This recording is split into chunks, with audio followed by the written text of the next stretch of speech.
नमस्ते प्रणाम, हम पंकज अलवेला और हमारे भाई। हाँ तो आइए। जा जाई बूता जा ए सनम, देखे जिंदगी भर तेरी जखम, जानी सोचा हमारा बारे में,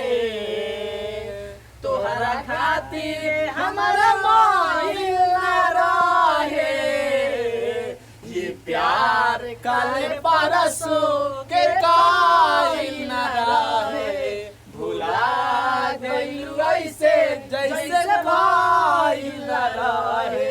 ये प्यार काले परसों के काइल ना रहे, भुला गई ऐसे जैसे भाइल ना रहे, गंगा के पानी जैसन